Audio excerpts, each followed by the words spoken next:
안녕하세요. 축구 전문 기자 한준입니다.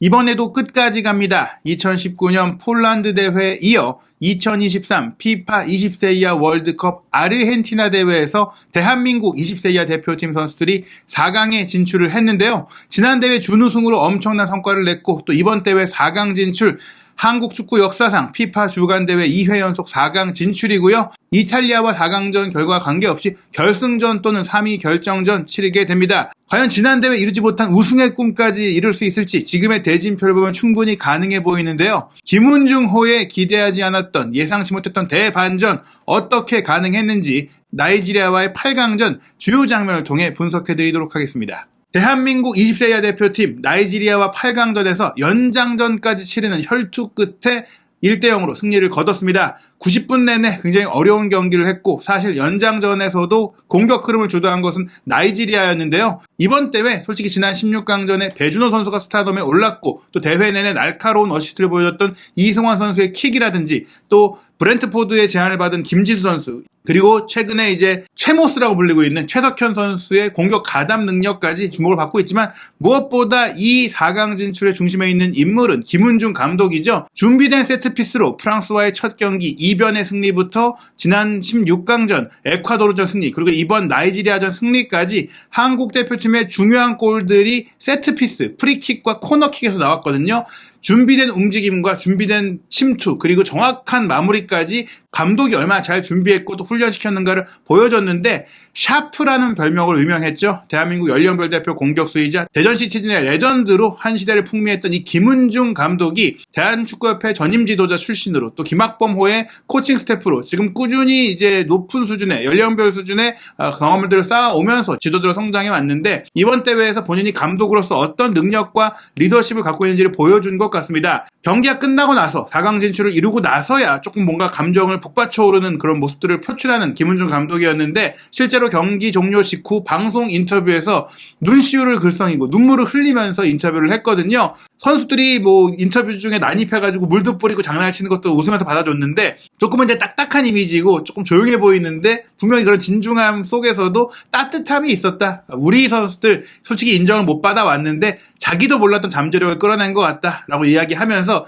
이번 대회 앞두고 스타가 없다, 뭐 에이스가 없다, 기대가 안 된다, 골짜기 세대다, K리그에서도 주전이 아니다 이런 많은 뭐 지적들과 낮은 기대감 속에서 출발을 했는데 결국에 4강 진출을 이뤘고 그리고 이제 김은중 감독이 말한 것처럼 대회를 거듭하면서 자신들이 어떤 것을 할 수 있고 어떤 능력을 갖고 있는지를 보여준 그런 결과거든요. 분명히 뭐 우리가 지금 이 4강 성과로 인해서 세계에서 우리 20세 선수들이 네 번째로 축구를 잘한다 이렇게 말씀드릴 수는 없지만 팀적으로 어떻게 승리를 끌어낼 수 있는지를 배우고 또 그걸 통해서 성장하고 있다는 것, 위닝 멘탈리티를 가져가고 있다는 것, 이런 좋은 경험을 할 수 있다는 것의 중심에는 김은중 감독이 있다고 할 수 있겠습니다. 이날 경기 장면으로 들어가 보면 일단 선발 명단 살펴보면 대한민국은 4-2-3-1 포메이션으로 나섰는데요. 장신 공격수 이영준 선수를 최전방에 두고 지난 16강전에 스타였던 배준호 선수는 벤치에서 스타트를 했어요. 아마 김은중 감독이 선수들의 체력 안배도 한 것뿐 아니라 이 경기가 연장전까지 갈 수 있다라는, 좀 혈전까지 갈 수 있다라는 것을 어느 정도는 대비하지 않았는가라는 생각이 들었는데요. 좌우 측면에 강성진, 김용학 선수가 배치됐고 중앙 미드필드 라인에 3명이 있었어요. 여기 보시면 이승원 선수가 공격한 미드필드로 포진되어 있지만 실질적으로는 밑으로 내려와서 중앙 미드필드의 역할을 강상윤, 이찬욱 선수와 함께 했거든요. 이 포진은 4-1-4-1로도 볼 수 있는 것이 이찬욱 선수가 본래 포지션이 센터백이거든요. 이 선수가 두 센터백의 앞을 지켜주고 강상윤 선수가 많이 움직여주면서 커버를 해주고 또 이승원 선수가 공격에 젖줄 역할을 해주는 그런 미드필드 구성이 됐다라고 보시면 될 것 같습니다. 좌우 측면 풀백으로는 배서준과 박창우 선수 조금은 이제 수비적으로 배치가 됐고 김지수, 최석현 선수가 두 명의 센터백 조합, 그리고 김준홍 골키퍼가 골문 지켰고요. 나이지리아는 조별리그에서 많이 사용했던 조금 더 공격적인 4-2-3-1 포메이션으로 경기를 했는데 무하마드를 최전방에 두고 왼쪽 측면에 나디, 오른쪽 측면에 파고 라왈 선수, 그리고 AC밀란 유소년 팀에 소속되어 있는 엘레투가 이제 중앙 공격형 미드필더로 뛰었고요.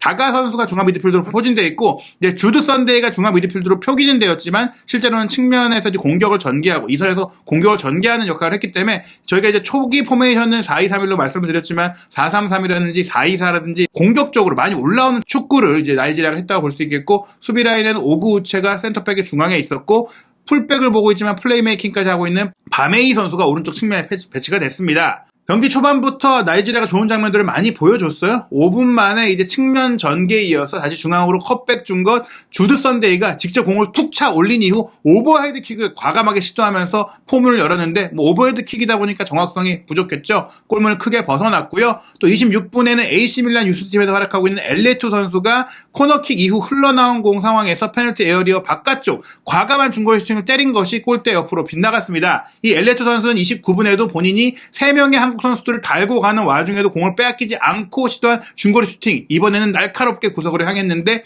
김준홍 선수가 선방을 했고요. 또 이어졌던 코너킥 기회에서는 라왈 선수의 헤더 슈팅이 있었는데 골대 옆으로 빗나갔습니다. 사실 전반전 거의 나이지리아의 일방적인 공세였는데 전반 추가 시간부터 한국이 조금 공격에 시동을 걸고 역습을 펼쳤어요. 그리고 그 중심에 최전방에서 포스트 플레이 역할을 했던 이영준 선수가 있었는데 중앙에서 공을 이제 끌고 올라왔을 때 이영준 선수가 왼쪽으로 피딩해줬고 이것을 강성진 선수가 받아서 날카로운 문전 컵백으로 가져갔으나 나이지리아 선수들이 슈팅 전에 차단하는 그런 육탄 수비를 보여줬습니다. 하지만 이어졌던 공격에서 반대편 크로스 이후에 이승원 선수가 배후에서 달려들면서 오른발 슈팅을 가져갔는데 이게 아쉽게 크로스바를 넘겼거든요. 골대 안으로만 향했다면, 조금만 낮았다면 골키퍼와 수비의 위치에도 불구하고 득점이 될 수 있었던 좋은 날카로운 슈팅을 좀 보여주면서 후반전에 대한 기대감을 끌어올렸다고 할 수 있겠습니다. 전반전 기록을 살펴보면 나이지리아가 63%의 우세한 점유율을 기록했고 슈팅 숫자도 7대2 그리고 유효 슈팅 1대0이었는데 우리가 이제 두 개의 슈팅 중에 하나의 슈팅이 블로킹에 막히는 장면이 있기도 했었어요. 슈팅의 정확성 자체가 나이지리아와 비교했을 때는 낮진 않았는데 나이지리아 같은 경우에는 7번의 슈팅 중에 유효 슈팅은 딱 하나 있었죠. 엘레투의 중거리 슈팅이었고 나머지 5개는 빗나가는 상황. 조금 이제 활발하게 공격을 때려보긴 했지만 그렇게 위협적인 장면이 많지는 않았다. 그런 가운데 분명히 김은중 감독은 후반전을 좀 노렸던 것 같습니다. 분명히 2단계까지 온다면 선수들의 체력, 어떤 팀이든지 고전할 수밖에 없는 상황이었거든요. 후반전 시작과 함께 강성진 선수를 빼고 지난 경기 정말 현란한 플레이로 전 세계 축구 팬들, 전 세계 축구 언론에 찬사를 받았던 배준호 선수를 투입을 했는데요. 그리고 이제 조금은 공격이 살아나기 시작했어요. 실제로 59분에 이런 연계 과정 끝에 이영준 선수가 페널티 에어리어 바깥에서 슈팅 기회를 잡았고 과감하게 왼발 중거리 슈팅을 시도했는데 이게 아쉽게도 크로스바를 넘겼습니다. 그리고 나서도 이제 나이지리아를 중심으로 한 공격들이 좀 이어지면서 전반전과는 좀 비슷한 장면들이 나왔는데 우리 선수들이 조금 더 안정적으로 경기를 했고 또 배준호 선수의 투입 이후 분명히 우리의 공격이 조금 더 예리해지면서 나이지리아도 많이 전진하기 어려운 조금은 지지부진한 경기들이 있었는데요. 게다가 특히 선수들의 체력 저하까지 따라오면서 양팀 모두 후반전에는 많은 교체를 통해서 승부수를 던져봤습니다. 우선 우리는 61분에 이찬욱 선수, 수비형 미드필더로 나왔지만 거의 센터백에 가깝게 역할을 했던 이찬욱 선수를 빼고 박현빈 선수, 왼발로 패스 전개력이 좋은 선수죠. 이 선수를 투입을 했고요. 나이지리아는 62분에 연달아서 라왈 선수와 무하마드를 빼고 에마누엘 선수와 이브라임 2명의 공격자를 교체해주면서 공격의 체력을 보강을 했어요. 그런 가운데 한국은 67분에 김용학 선수를 빼고 이지한 선수를 투입하면서 역시 측면에 이제 체력을 보강을 했고요. 나이지리아는 73분에 엘레투 선수가 좀 지친 모습을 보이자 조슈아 선수를 투입을 했고 또 김은중 감독은 74분에 중요한 교체를 하게 되는데 김지수 선수가 조금은 체력적으로 힘들어서 근육이 좀 필요한 그런 모습들 속에 조금 절뚝이는 상황이 됐거든요. 수비의 중심 기둥이다 보니까 이 선수가 쓰러지면 어렵다. 황인택 선수를 투입하면서 교체를 했고 또 왼쪽 풀백인 배서준 선수 조금은 수비적으로 움직였지만 왼발 크로스가 날카로운 최예훈 선수를 투입하면서 센터백 라인은 조금 보수적으로 가져가되 이제는 골을 노릴 수 있는 그런 선수들을 투입했다고 볼 수 있겠습니다. 그런 가운데 85분 나이지리아가 좋은 기회를 만들었는데요. 나디 선수가 시도한 과감한 중거리 슈팅이 골대포로 빗나가는 상황이 있었고요. 후반 추가 시간에 또 한 번 나이지리아의 역습이 날카로웠는데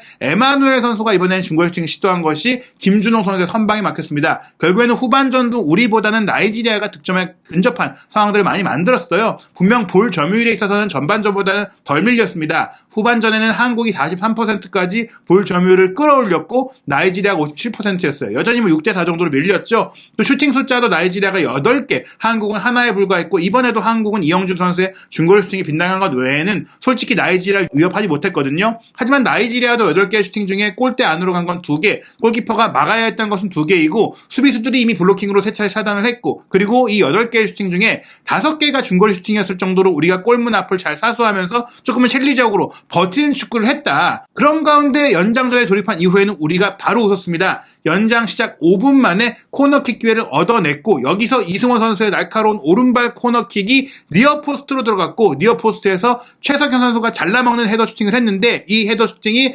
파포스트 구석 상단으로 딱 들어가면서 골키퍼가 막을 수 없는 궤적으로 들어간 거잖아요. 흥미롭게도 사실은 코너킥이나 세트피스에서 헤더가 들어갈 때 그 공의 방향이 어디로 가는지를 정확하게 연결하는 것은 고도의 기술이 필요한데 우리가 프랑스와의 첫 경기 때 이영준 선수의 헤더골도 그렇고 또 당장 에콰도르전도 그렇고 그 전에 온두라스전에 박승호 선수의 헤더골도 그렇고 다 구석으로 빨려 들어갔단 말이에요. 이게 얼마나 세트피스 훈련을 많이 했느냐, 니어포스트로 잘라가면서 바깥쪽 반대쪽을 노리는 헤더 슈팅 연습을 얼마나 많이 했는가를 보여주는 대목입니다. 한 번이면 우연이지만 두 번, 세 번, 네 번 이어간다면 이것은 확실히 계획된 플레이라고 볼 수 있겠거든요. 거의 비슷한 패턴으로 계속해서 이렇게 골을 넣고 있는 것, 나이지리아가 사실은 이번 대회 피지컬 능력이라든지 속도라든지 공격 능력으로 주목을 받았지만 조직력이 아쉽다. 특히 세트피스에서의 위치 선정이 안 좋다는 말들 여러 번 드렸는데 이 장면에서도 결국에는 니어포스트로 들어온 선수들에 대한 대비, 한국의 움직임을 전혀 나이지리아 선수들이 파악하지 못한 상황이 나오면서 감독의 수싸움, 감독의 준비 싸움에서 한국이 앞섰다라고 볼 수 있는 장면이라고 할 수 있겠습니다. 우세한 경기, 주도적인 경기를 하다가 끌려가게 된 나이지리아는 연장전에도 계속해서 선수 교체를 했는데요.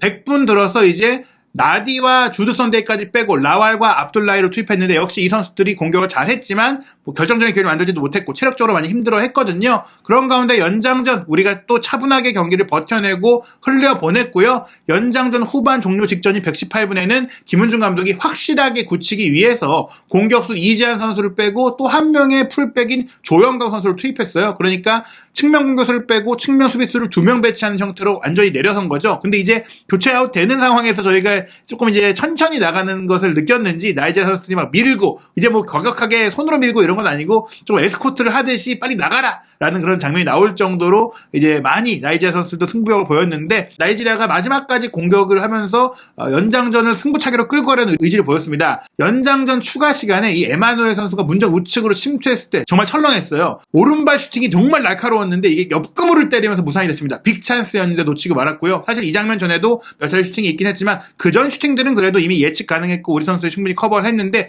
이 장면에서 통과가 됐다라면 또 승부차기까지 가서 어떤 일이 벌어질지 몰랐다. 정말 어려운 고비 힘겹게 이겨내고 우리 대표팀이 4강 진출에 성공을 했습니다. 연장전 전반전 기록을 보시면 아시겠지만 70%로 나이지리아가 볼 점유율에서 앞섰는데 이전 정규 시간보다 더 앞섰잖아요. 연장 전반 시작하자마자 우리가 골을 넣기 때문에 우린 지킬 수 있는 상황이 됐고 상대가 더 몰아칠 수밖에 없었죠. 연장 전반 15분 동안에는 슈팅 숫자가 2대1로 나이지리아도 하나밖에 더 하지 못했어요. 그리고 우리는 하나의 슈팅을 정확하게 유효 슈팅이자 골로 연결을 했는데 나이지리아는 이 두 개의 슈팅이 모두 골대 안으로 가지 못했다. 결국엔 나이지리아의 아쉬웠던 결정력을 지적할 수밖에 없는 상황이었고 연장 후반전 같은 경우에는 볼 점유율이 대등했거든요. 우리 역시 상대가 올라올 때 잘 끊어냈고 특히 상대가 많이 지친 모습을 보이다 보니까 조금은 더 안정적으로 경기를 풀어갈 수 있었어요. 물론 연장 후반전에는 우리가 단 하나의 슈팅도 기록하지 못했고 사실 안정적으로 시간을 소진하는 축구를 했습니다. 볼 점유율이 올라간 것도 공을 우리가 확보하면 조금 시간을 지연하고 공을 돌리는 플레이를 했기 때문입니다. 나이지리아는 그런 와중에도 4개의 슈팅이 있었지만 역시나 3개가 이제 빗나가는 상황, 마지막에 그 슈팅까지도 옆구무를 때리면서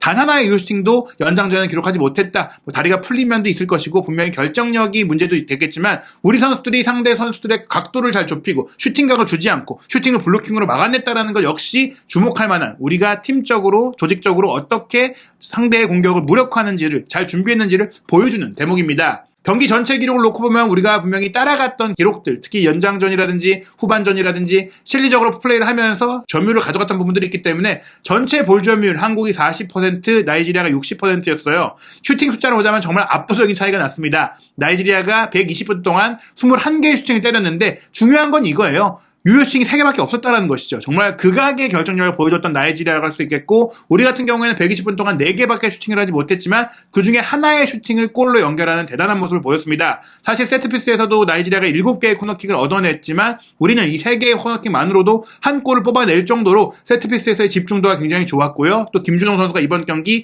3차례 선방으로 실점 위기를 넘기면서 또 한 번 빛준홍으로서의 모습을 보여줬다고 할 수 있겠습니다. 수비 기록을 보면은 나이지리아도 우리가 리드한 이후에는 안정적으로 경기를 하다 보니까 태클하고 가로채기하고 공을 뺏어내기 위해서 열심히 했던 것을 기록으로 볼 수 있어요. 태클은 나이지리아가 27대 22로 더 많았고 가로채기도 27대 16으로 더 많았지만 우리 선수들이 문전에서 확실하게 걷어내는 상대의 공세를 차단하는 29개의 클리어링을 기록하면서 결국 무실점으로 4강에 오르게 됐습니다. 대한민국이 4강에 오른 가운데 이제는 우승까지 넘볼 수 있지 않겠느냐 이런 얘기가 나오고 있습니다. 이번 대회 최강의 전력으로 불렸던 브라질이 8강전에서 이스라엘과 연장 접전 끝에 2대3 패배를 당하면서 탈락했거든요. 그러면서 반대편에서는 이제 남아있는 마지막 8강전 일정인 미국과 우루과이의 경기 승자가 이제 우루과이와 경기를 해서 결승에 오르게 되는데 미국이든 우루과이든 이스라엘이든 물론 이스라엘이 굉장히 인상적인 경기력을 보이긴 했지만 우리가 지금까지 이겨왔던 팀들과 이겨왔던 경기 내용들을 본다면 못해볼 이유도 없습니다. 우리가 결승까지 올라간다면 지난 대회 우크라이나전도 쉽지 않긴 했지만 충분히 우승을 노려볼 수 있다. 물론 그 전에는 이번 대회에 또 다른 우승 후보라고 할 수 있겠는